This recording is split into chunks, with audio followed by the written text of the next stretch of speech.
as safe and as soon as possible. We don't know exactly what they're going to do, and we're hoping for a good outcome. Well, look at this. It looks like that one driver was motioning to them a little bit. So I don't know if that's part of it or he just, whoever it is, sees them. But there was definitely some motioning there. And that was one of our ideas, officer, is that they might try to get a car or get some help from someone because we've seen that before.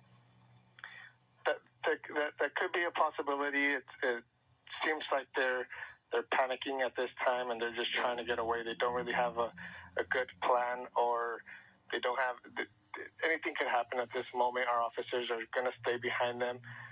There's nowhere to go, and you could tell they're starting to feel that pressure. Our helicopters overhead, and at this point, there's nowhere to really go. All right, Officer Quintero, thank you so much for your time. We want to go back up right now to our Eliana Moreno overhead in News Chopper 4. Eliana, we did get some new information from Officer Luis Quintero with CHP mentioning that their initial want was reckless driving. Hey there, Jonathan. Yeah, and as Officer Quintero was talking, the two riders made the transition to the westbound 105. Yeah, and look at this. My pilot, James Pollard, was just pointing these guys out to me. He says it's a group of bikers that is... I'm not going to say joining the pursuit, but perhaps they were just in the area. Let's cross our fingers that this isn't some sort of coordinated effort here by our two guys in the pursuit to try to blend in with a group of riders. But it just so happened to be, I guess, that there was a group of riders in the general area. We're just off of Imperial Highway, which runs parallel to the 105 freeway. We're near the Wilmington Avenue exit. I'll widen out the shot so we can see how many guys are out here. There's a few guys doing wheelies. Oh my gosh. Okay, yeah, this is interesting. I can't say that this is a circumstance that they just happen to fall into a group of other riders. We do know that one guy in the pursuit, the one on the white bike, he was on his phone for an awful long time. So I don't know if he got his friends to come out here with him.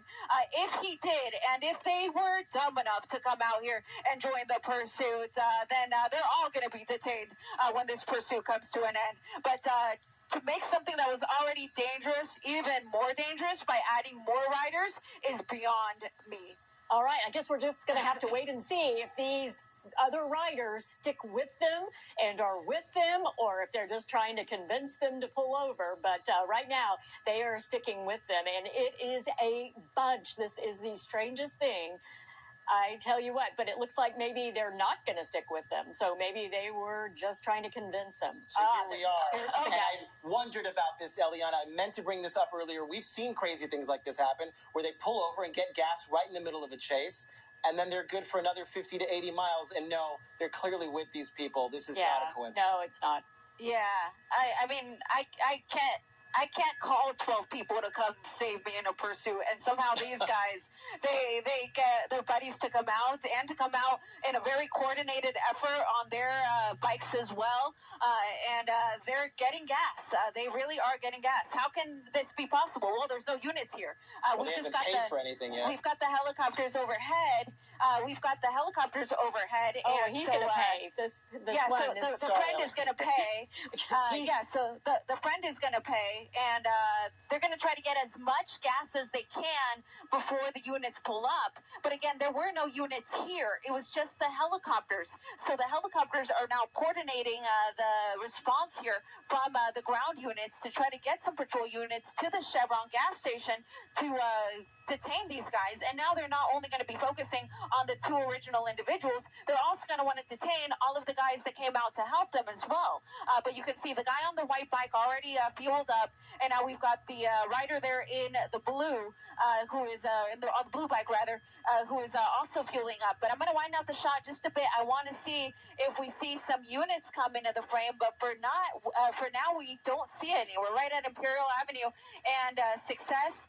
There goes the friend there doing a wheelie, showing off for the cameras. But again, we see the rider there on the white bike. He was just shaking his bike. So that's kind of what I was telling you earlier. They were going to try to shake it to try to get a little more gas in there. So you see him there moving the bike back and forth. He got some gas. The friend in the blue got some gas as well. And I have a feeling we're going to be back on the road here. And now they've got full tanks, so they might be on the road for a while. They have full tanks, and now we have someone who's now complicit in this. There are more than a dozen people here on motorcycles, and look, he's got a new tank, and now he can do a wheelie. This is one of the most ridiculous things, Eliana, I have ever witnessed. It's pretty ridiculous, but it's also very dangerous, and it changes the whole dynamic for the CHP and for authorities here, because we're dealing with dozens of people now. And you wonder if they're thinking, oh, we have strength in numbers, we can certainly get away, but if anything, now the CHP has more motorcycles to follow. All they need to get is one of these 12 or 14 people who are down there on the ground, and then hopefully have them sing and try to get the other people in trouble as well. They're all complicit. Absolutely. Yeah, absolutely. Any one of these guys can get detained, and the police will ask, who were your buddies? And I don't know how good of a friend they are, but I can guarantee you when they're facing possible jail time that they're going to give them their name. And that's when they'll be able to get them, even if they're not able to get them today. But it's really frustrating, more than anything, to see the efforts that the CHP and the LA County Sheriff's Department has gone through in the last hour or so to try to detain these guys. And I could almost see the light at the end of the tunnel, because I was thinking they're probably going to run out of gas here and that this is going to be over. The danger that they're posing to everyone on the roadway will have passed. But now that they've got full tanks and now they've got an army behind them, it really makes it more difficult for law enforcement. Well, they also have a debit card information at that gas station at a timestamp of when, who paid for that and how much they paid.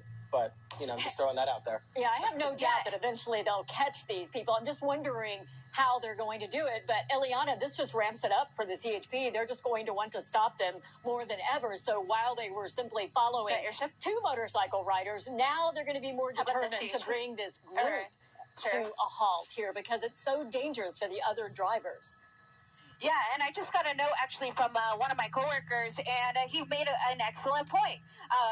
We saw the friend pay for the gas. Well, if he used his own personal card, now they have his name. So the officers are going to be able to go back to that Chevron gas station and get the information of the person who at least paid for the gas. So even if these guys are able to somehow avoid the authorities and get away, they can simply go back to that gas station there off of Imperial and Success and get the credit card information for the person who paid. Of course, we're talking about people who clearly aren't thinking this through. They're just out for this joyride, having fun, thinking this is hilarious, and they're causing a great danger to the people out there in the community. They're showing off. They're showing off. And I really believe they know they're going to get caught eventually, and they're just having fun. Yeah, I just really think that. Or he wouldn't be doing this. They'd be trying to get away. They know. They know. It's just really dangerous for other people. And it's so frustrating, Eliana, using resources, using the officers to try to chase them, the airships overhead, our resources. It's just a waste of time. And I think that's what's so ridiculous to me, watching this in real time and how much this has grown. How many people are we talking about now? Could you widen up just a little bit? Yeah, let's wait it out. I'm going to put it at about a dozen, but I think it's growing. There's a cruiser. Like 18. Is 18. That what I counted at about 18. Did you? Oh my gosh. Yeah, it's really incredible. And as you said, just a waste of resources. When you think about all that law enforcement in the LA area has gone through in the last week with our fires, being on tactical alert this entire time, which means they don't get to go home to their families. They have to stay on shift for very long shifts. And when they do get to go home, it's very short periods of rest before they're back out on the front lines of the fires. So it's really upsetting to know that people would just waste valuable resources like that and waste their time knowing everything that our community is going through. But again, until somebody falls off a bike and gets hurt, I don't think these guys are going to stop. I think they're just going to keep going for as long as they can. And now that the two guys that kicked this off have full tanks, who knows how long we might be following. All right, we're going to let you get some information. Stay with your picture right here. Incredible, but now it's all coming clear for me. I understand why they tried to pit a CHP officer, because there's just no logical thought to this. This is insane. There is no thought as we approach here. They're on Imperial Highway. This is around the 110 and 105 interchange. They've been mostly, because they've been split on the streets and on the freeway. They're splitting but now. Coming back on the streets, they met up with other bikers. It started with two people wanted for reckless driving on dirt bikes in the East LA area. That happened around 3:53 in the afternoon. And now we're overhead. Eliana, give us your exact location. We understand they've made their way over to like the 110, 105 split. Yeah, and that's exactly where they're at. They're still on Imperial Highway, which runs parallel to the 105. It kind of interwinds with the 105, but for the most part, it runs on the north side of the 105 through here. We're approaching Denver Avenue, so we are in South Los Angeles. We're not far from the 10 freeway. I'll widen out the shot. There's the nearest intersection, the major intersection coming up is going to be Hoover, and they continue to do wheelies up and down Imperial Highway here, and it's just dangerous because they could very easily fall. And a fall even at these speeds is still going to be very painful, and I have a feeling that if one of their buddies were to fall, then hopefully that would bring things to an end and they try to render aid to their friend. But for now, they're still good to go. They've got full tanks, and they've got a little army here on Imperial Highway in the South Los Angeles area.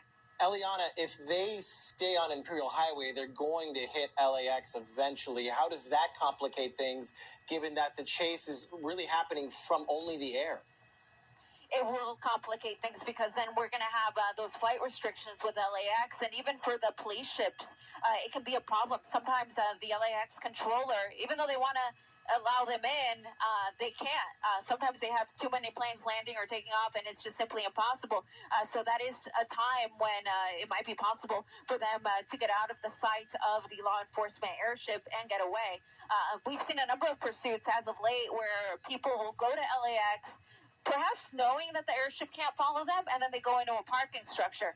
Now, there's a lot of cameras in those parking structures, and eventually they could figure out where the person went, but at least immediately it is an opportunity for them to get away. Well, we asked what the plan is, and it looks like they're stopped here, and it looks like they were talking. They might be trying to come up with a plan of which direction to go. Who knows? And you mentioned something earlier, Kathy, just about they're just out having fun. Some of them were recording this. They got out off their bikes to record with their cell phones. Obviously, they're going to post this somewhere, and then now they're back out. We want to remind